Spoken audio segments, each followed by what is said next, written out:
Hello guys, you are once again welcome to PENDREAM TV, your number one political show in Ghana and beyond.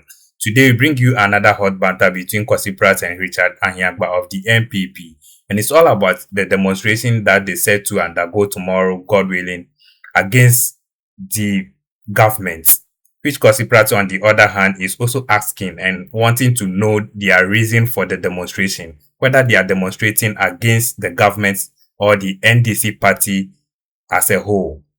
It shared a lot of views which I would like you to join me listening to it into detail right here on PENDREAM TV. If you're a new member, please don't forget to subscribe, like and also share to other members to watch as well. Thank you. We'll be right back. Whenever I say my PENDREAM TV there, I say them yopo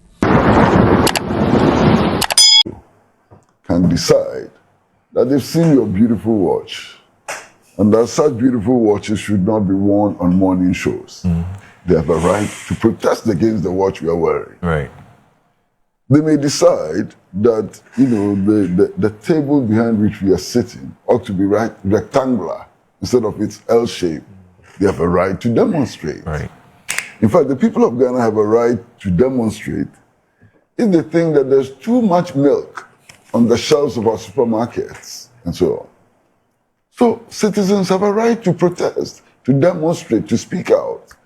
And I think it's important that that right to demonstrate is not fettered.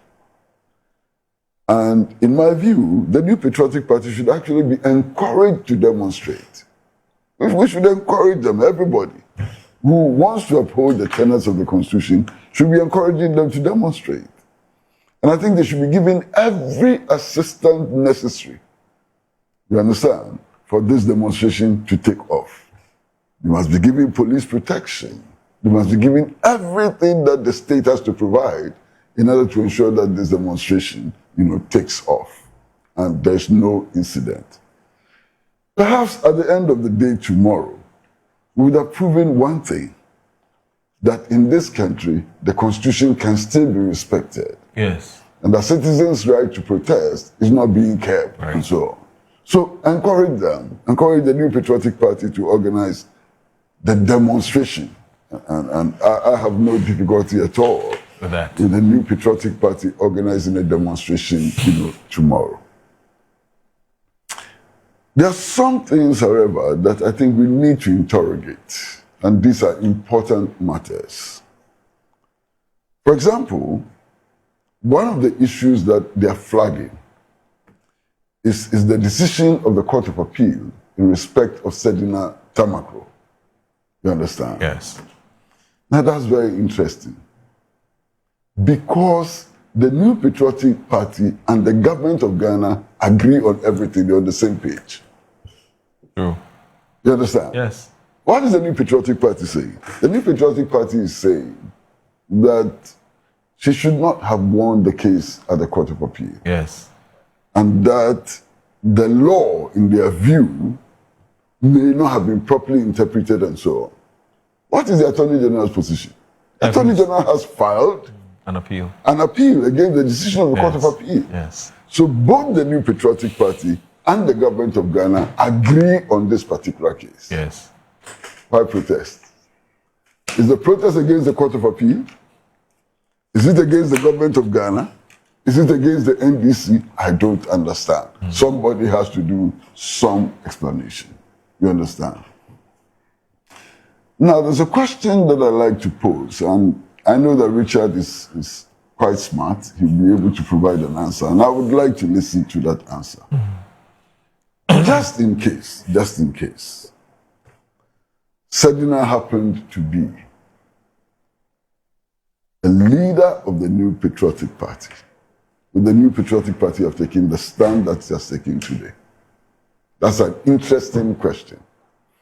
Now, the answer to this question ought to take into account the fact that several of the leaders of the New Patriotic Party are facing trial. In fact, one has just received a conviction. You understand? So, what principle are they establishing? And would that principle be applicable to all persons, irrespective of the party that they belong to? This is an important question, and I believe that my brother and friend will be able to answer that, with his usual eloquence. You understand? Now, we are told also that there have been some convictions, I suppose, which are an aberration when it comes to the constitutional order, the rule of law, and so on. And I'm sitting here and I'm wondering. Yesterday, I heard one of the leaders of the party speak about the conviction of persons for speech. He says, just speech. How can you convict people for speech and so on? And I'm sitting back and I'm wondering, speech can become a really potent weapon. Mm-hmm. You understand? And under the laws of every country in the world, some speech is criminalized. There's no country in the world where some speech is not criminalized.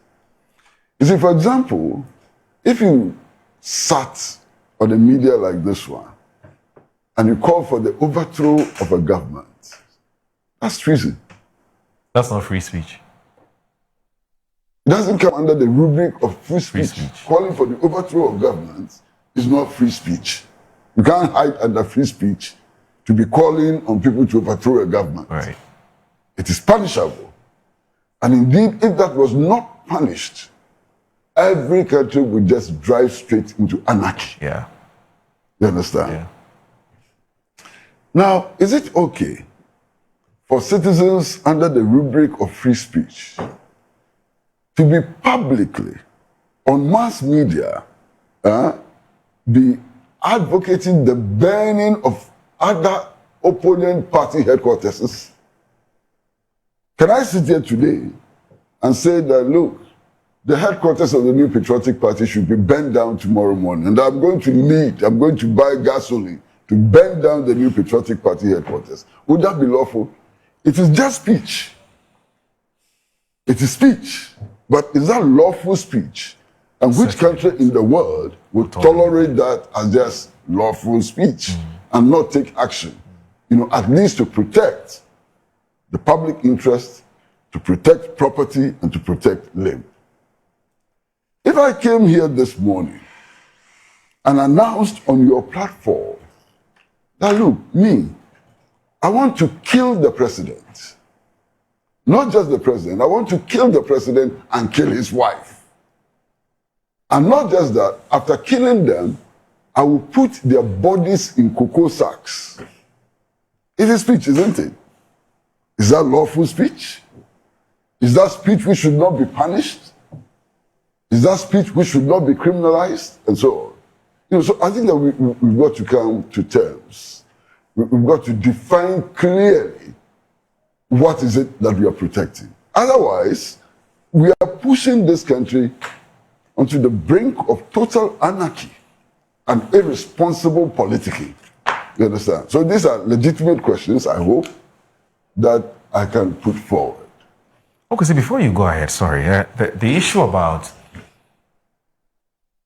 the threats matter. I've heard some people who say, well, look at the person who is issuing the threat. Now, while can he or she do what they say they will do? Just let the person, just forget, ignore. Tomorrow, interesting issue that we have raised. Let's assume that we have a completely crazy person, somebody who's lost his marbles, somebody whose faculties are not working properly, somebody in tattered clothes, and so on. If that person says he's going to burn the Bank of Ghana, what are you going to use to come to the conclusion that the person is not fit to burn the Bank of Ghana? What does it take to burn any public building? Yeah. Tell me.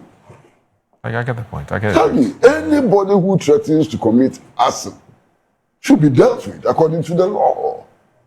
We must insist on the rule of law. That's what we should be insisting on. And no other thing, the rule of law. Now, in all of this, pontifications and so on, I would like to hear something.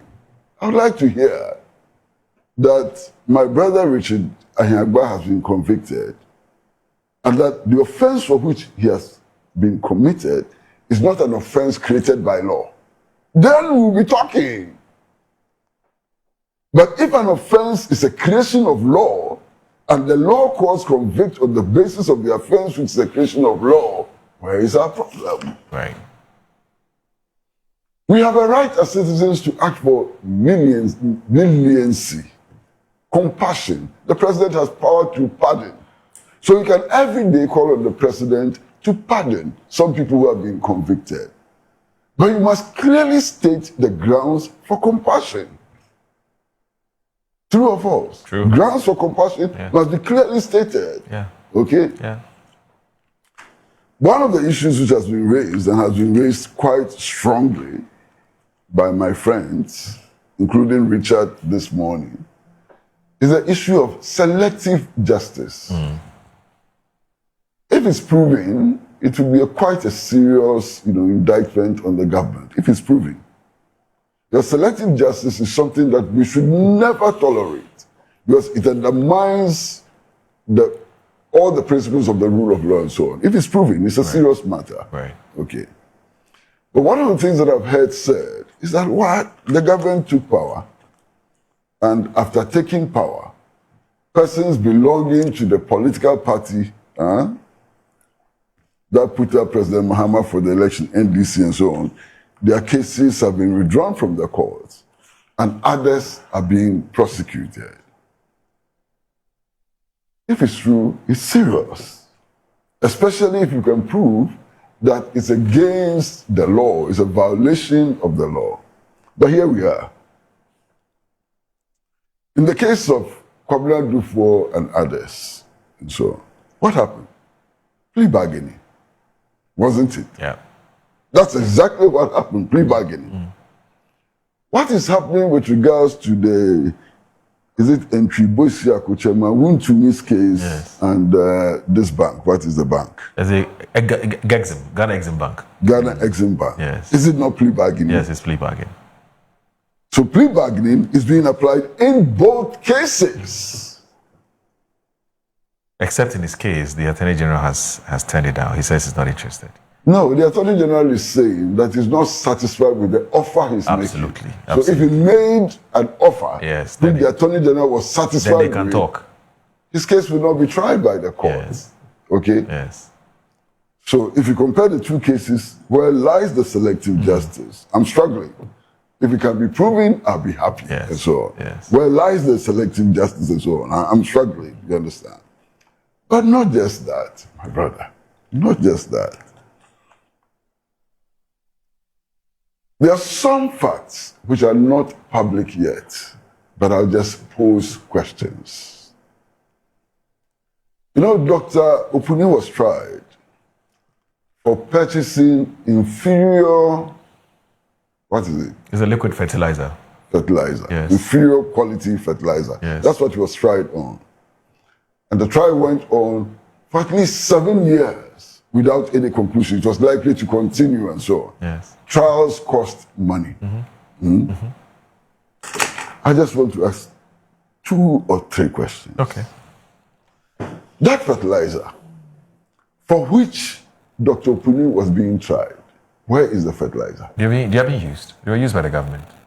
Are you sure? Yes. They were used by Cocoa Board. Randy came and told us here. Oh, Yes, they were used by Cocoa Board. They didn't throw them away. should I continue? No, you don't have to. Should I continue? We'll take a break That now. fertilizer for which he was being tried Yes, was used by the government. was used. Yes. Mo, Everything. you are taking a break. Yes, we'll take a break. No, I'll come back to you after the break. That fertilizer was used. Yeah, it was used. The cocoa farmers Everything, used not even everything. one. Everything. If you're yes. taking a long break, Is it even possible? Is it even possible? And I'm guided that some people sold the same quality of fertilizer Yes. at higher prices to the cocoa board. It's possible. So if that trial is discontinued, what is the problem? He's NDC, so don't discontinue his trial. Oh, that is the case. Yes, we feel any so don't discontinue. Okay, no problem. All right. Master, Mo, I'll rest here. Yes. I'll rest here. wrong. You think if an NPP president, NPP won't be clapping? They would. They'll be happy if he were DC, whose case was this. Let me say what I want to say in my own words. All right. I deliberately chose my words. I know. I calculated very question. carefully. Yes. You understand? Yes.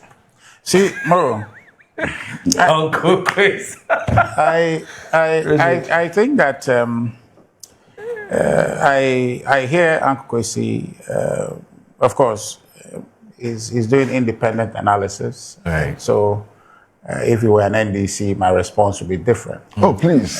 No, because you are not. If my facts are wrong, my facts are No, I'm wrong. not saying It doesn't facts matter whether I'm NDC or NPP. No, I'm saying that you're doing If my analysis is faulty, Because- it is faulty. It doesn't matter whether I'm CPP or ACP or KWZ. So It focus doesn't on the matter. message, not the messenger. Yeah, focus on the message. and let's move on. Yeah, so here I'm not focusing on only the message or the message. I'm focusing on the analysis you have done, which I Fantastic. think that is independent enough. So I'll leave it at that. But you see, you raised a question about the government agrees with the NPP. Yes. Or the NPP agrees with the government. Yes, so both ways works. But the point is that you see the double position of the NDC, the party departing with their government to say that that ruling was fair and just, and finding issue with the prosecutors, in essence, the former government, for convicting her wrongly. So where there cannot be any agreement, because you can just see clearly that what the government is doing is to save face with this appeal. Because Richard, be careful not to walk into quicksand. No. Be very careful not to walk into quicksand. And let me explain. Crazy. Just give me half a minute and let me explain something. It is not unusual for governments and parties to disagree, or for sections of political parties to disagree with government. And in the time that President Nana Addo Dankwa Akufo-Addo was in power, we saw that. We had a situation where the vast majority of members on the majority side actually petitioned government for the removal of the Minister of Finance. It's an outlier case. No. Can I just? No, but let me land. Okay. Now, government disagreed with its own members of parliament. What is the problem with that? You are accusing government of double standards. When it comes to the application of the law and so on. Yes. Here is the case where your party and government, not your party and NDC, your party and government agree. Yeah.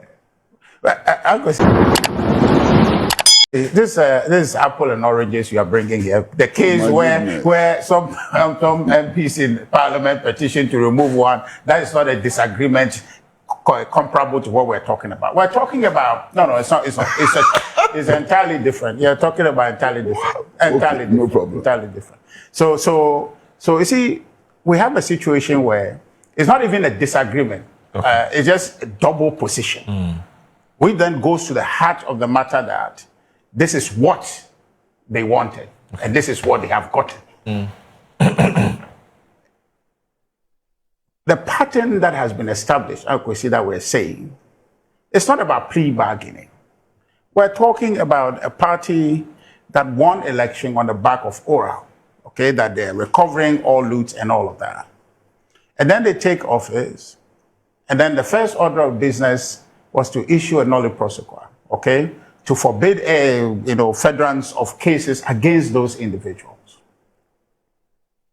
Then they take office and they are nitpicking on everyone. How many people haven't they put before the court since they came into office? Okay. What is the state of that? The manner in which they went about it, abusing people's rights, arresting people, giving them very prohibitive bail conditions and all of that. Then, and I didn't want to go into the want-to-be judgment and all of that, and the matters leading to that judgment, where there was an effective application that borders on Constitution, Article 1911, that requires that certain crimes that you're going to punish somebody for must be defined. And in Wuntumi's case, the crime specifically is not defined. And then his lawyers wanted Supreme Court's interpretation. Granted. It was not granted. But that particular article has been invoked in previous times. And they were indulged. And so you see a certain effort to curtail full due process and to sentence an individual. If you are the receiving end, you see it and you pay attention. And Akufo-Addo said something, and it's very instructive. It stuck with me from when he said it. And he said that due process can be pesky if you are not at the receiving end of it. But if you are the man in the arena, and due process, even if it is as tiny as anything, and it's not extended to you, you'll feel it. And so what you want is that apply the law to everyone equally. We don't see that. And that's the point we're saying. So I could say that's the pattern for you. And even in this case, there is no agreement. Our point is that even that judgment, overturning it, there is everything about it that just looks like we just want to acquit and discharge the individual, and that's what we have done. Because the laws as they were, if you look at them, there were enough basis to uphold the judgment of the High Court. But then we want to look at some minuscule grounds, technical grounds. But that's the same thing Dominic Ayeni said. He said he believes that Sedina Tamaklo has questions to answer. No problem. But I'm saying that. Agree. No, Yeah, not about what. But you see the difference between you and my agreement with the Attorney General is that we think that it's a format, it's a design, and it's not going to amount to much. But I've spoken to a lot of lawyers, obviously. This whole business where the Attorney General is applying to stay the execution of the appeals court judgment is an oddity. It's not done. How? But they said it's not regular process. It's in criminal cases. Yes, because a person's right has been vindicated. Let's speak in that context by the appeals court, and you applying for the person to be held. Okay, that is an oddity. But he did it knowing that it's an oddity. So all of these steps they are taking, they is designed to let us see a certain picture, but that picture is not honest. I'm saying that this whole thing, but we're here. Are we not? Okay. We're here. I'll bring you. I know you can't wait to we are here in this country. Yes. You will see the full length of this matter, where it's going to end. But I can tell you, with all the skirmishes that is going on, it is clear that the outcome would be what the NDC is arguing, not what the government is promoting. So the NDC as a party, the NDC communicators, I don't know at what point you connect the two. They don't also agree with Dominic. Yes, they don't agree. I agree with you. You understand? So to that extent, we choose to believe them because that is a pattern that we have seen. But Dominic Ayeni is the lawyer for Ghana, not for the NDC. So if he says that there's basis to go back to court and tell the court that the court we disagree. So don't you think doesn't that whose strike position you? Should we take? Hold on. Doesn't that strike you odd that the party that birthed the government that Honorable Dominic Ayeni is has the opportunity to become Attorney General disagrees with the government's position, and not even their presentation is not like we disagree. They are seeing and celebrating victory. But then their Attorney General is going to court. But however, whether we can use individual party spokesperson's position to be the NDC's position is another matter. That's what I'm. What nice? Because you have sat here a few times and you have said to me that yes, you don't know what some MPP person had said somewhere, but as far as you're concerned, there's no MPP position on this matter. You remember? I forgot exactly what the issue was, but you have sat here a few times. So there's a party position. So Moro, where you ask us sometimes representatives to say, prove to us that this is the MPP's position. Hold on. Yes, you can say that. But if I say something, yes, And you fought me a few times. No, but hold on. If I say something, yes, can you mistake that not to be NPP position? It's debatable. How? You know why? Because you see, I usually would take a party position if they say a party presser and you read, and I can actually quote. Right? No, I don't know what you're trying to say. But I just want you to agree. I don't want to agree with me. There's an official party position. What is official? It has to be designed. Okay, so can I take everything you say on this platform to the NPP's position on the matter?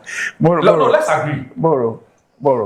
Let's know the rules, and then we can you proceed. just asked me about demonstration. If you didn't believe I will be speaking the party's position, why? No, you know what? A press conference has already been held, so you are just elucidating the point that Abi just made. So, no problem. Yes, no problem. Yes. So a press conference podium tells you a party position. I believe so. Moro, Or a stop. statement. Otherwise, we're back to this thing about. I'm sitting here, I'm the director of party, and I'm saying that is not a party position. And then you put us in a difficult position. No, but it's okay. You're overstretching the matter anyhow. But I'm just saying that not just any NEC person I'm referring to. I'm referring to my good brother, Eduji Tabako, who is a director legal of the party. Okay, that's fine. Yes, it's a fair point. I'm sure you knew that was what I was going to say. That's why you are jumping up and down trying to say that party position is a party. So he was here on Monday and he says he disagrees. Yes. So what I'm saying is that you see, so there is nothing cynical about our position. Right. I want to be heard properly on that. There is nothing cynical about the position we are holding. Our position is tied to the well-being of our democracy, the equality of citizens, to say that let's hold people accountable by all means. Right. But when we do that, let's ensure that there is a standard that is equally applied to all. Okay. Such that tomorrow, nobody gets tricked into thinking that, they too can install a certain system. You understand? It is about making sure everybody has confidence in the system. I mean, when the NDC were in opposition, His Excellency, the former the president, then former president, said said about the Supreme Court, described them as unanimous FC, right? He perceived a certain imbalance, right? So that was a concern he had there. The same thing is playing out. In my view, we have a situation where clearly matters that are being dealt with in the courts are demonstrably skewed. I mean, people have been picked up, just as you and I are speaking. We talk about, Ankwesi was talking about speech and then was talking about people say they will kill, People have said far less than that. Nothing close to what Ankwesi is saying, and they've been picked up. And we're saying that, so at what point? Yes, I agree with Ankwesi. Somebody said they would do that to the president's wife. Completely reprehensible. Let's not go there. We can't do that. It's not acceptable. That's not democracy. It doesn't add any value. Okay, it takes away from our political discourse. But when people are saying certain things that are not on that degree, let's not get to that point of arresting people. As we speak now, just yesterday, an individual was picked up from Obuasi, one Godfred, Anso Dabois, picked up for sharing some information. Yes, I don't know the authenticity of that, but you heard something on the video, and this individual shared it. Okay, and he was picked up, I think, on Thursday. We've been looking for him up until yesterday. We heard he was given bail at the Kotobabi court. Okay, but what's happening? The tension. Just last night, our communication officer for Asante Achim South was picked up. You understand? Uncle, see, you know that this kind of the mentality and the sense of atmosphere, the atmosphere, that's kind of kidnapping or seizing people creates in a country, in a democracy. So we're saying that there is some environment that is brewing, or more or less has come to head. That is not good for our democracy.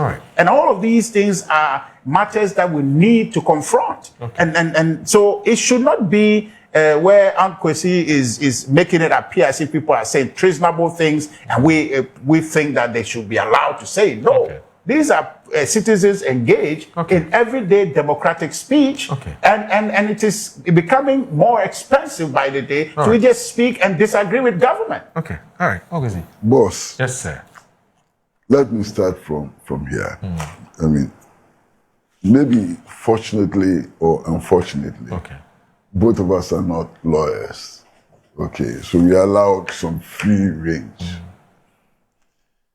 The matter in dispute, as regards Sedinam's guilt or innocence, is a matter which will be determined by the Supreme Court. Yes. By voting for the 1992 Constitution as the supreme law of the land, we cannot be opposed to the Supreme Court. You mean the appeals court? The Supreme Court. Oh, we're not there yet. We're going to appeals court. We've gone to appeals court. Oh, sorry. We're going to the Supreme Court, Sorry, Supreme Court. Sorry about that. My apologies. By accepting this Constitution and pledging, presidents and all pledging to defend this Constitution, we cannot be opposed to the Supreme Court making that determination. Absolutely. Now, the fact that the Supreme Court decision would affirm a position held by one party or the other would not be grounds to invalidate the Supreme Court decision. Absolutely. So the Supreme Court decision, either way, may affirm position taken by NDC or affirm position taken by the NPP.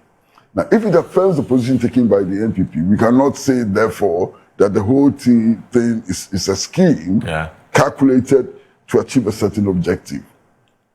The fundamental law says that the Supreme Court is clothed with the responsibility and power to make that decision. Absolutely. We should wait for the Supreme Court to make that decision without conjuring up the possibility of the Supreme Court deciding one way or the other. Fine. Now, again, we are not lawyers. But I know that when it comes to the interpretation of the law, especially the interpretation of the Constitution and so on, even though the Constitution says that the Supreme Court ultimately decides what the Constitution means and its effect and so on, the Supreme Court has in many decided cases, many, and I can quote many decided cases, said that the trial judge only has to refer matters to the Supreme Court if, in the view of the trial judge, the matter deserves interpretation. Absolutely. That for as long as the judge sitting in the High Court or any court believes that the matter is clear and is not deserving of interpretation by the Supreme Court, the matter needs not be referred to the Supreme Court for interpretation. And there are several Chief Justices and Supreme Court decisions which affirm this position. You understand?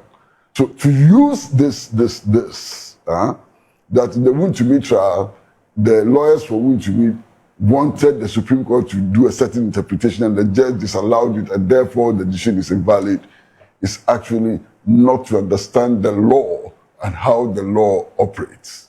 You understand? That's clear.